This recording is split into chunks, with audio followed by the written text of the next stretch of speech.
பச்சை பயிறு, தட்டைப்பயிறு, அவரைப்பருப்பு இது 4 ஏதோ ஒரு பருப்பை சேர்த்தலாம்.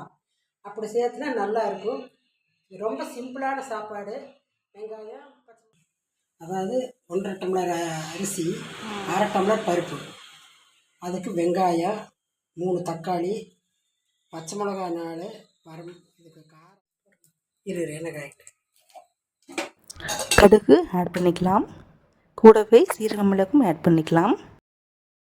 இப்போது அரிஞ்சு வச்ச எல்லாத்தையும் ஆட் பண்ணிக்கலாம்.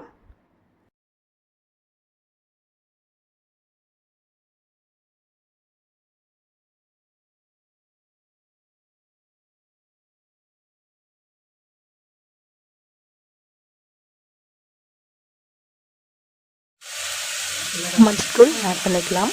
மிளகாய்த்தூள் 1/2 ஸ்பூன் ஆட் பண்ணிக்கலாம். அப்போ தான் கொஞ்சம் காரமாக இருக்கும், ஸ்பைஸியாகவும் இருக்கும்.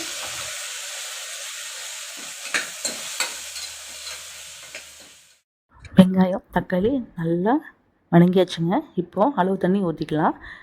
மொத்தமாக 2 டம்ளரு 4 டம்ளர் தண்ணி ஊற்றிக்கலாங்க. நம்ம எப்போவுமே சாப்பாடை குக்கரில் வைக்கும்போது நம்ம வெங்காயம் தக்காளி எல்லாமே நல்லா வணங்கினதுக்கப்புறம் தண்ணி ஊற்றுங்க. இல்லைன்னா இந்த ஸ்டேஜில் கொத்தமல்லி தழையும் ஆட் பண்ணிக்கலாம். நல்லா கொதி வரட்டுங்க.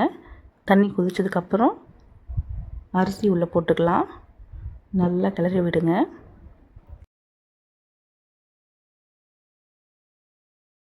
ஒரு கொதி வரட்டும், நம்ம மூடியை போட்டு வச்சிடலாம்.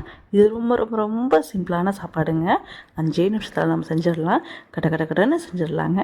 வேலைக்கு போகிறோமா, டயர்டாக இருக்கா, டக்குன்னு செஞ்சிடலாம். குழந்தைகளுக்கு என்ன டிஷ் கொடுக்குறதுன்னு தெரியலையா, டக்குன்னு செஞ்சிடலாங்க. இந்த சாப்பாட்டுக்கு நெய் 1 ஸ்பூன் அல்லது 2 ஸ்பூன் எப்போவுமே ஆட் பண்ணிக்கோங்க. நல்லா மணமாக இருக்குங்க. A few moments later. சாப்பாடு ஆயிடுச்சுங்க. இப்போ எப்படி இருக்குன்னு பார்க்கலாம். நல்ல கலர் டெக்ஸ்சர் சூப்பராக இருக்குது. நல்லா உதிரியாக இருக்குங்க. நீங்கள் தண்ணி மட்டும் கரெக்டாக ஊற்றி வைங்க. சாப்பாடு சூப்பராக இருக்கும், சுவையாகவும் இருக்கும்.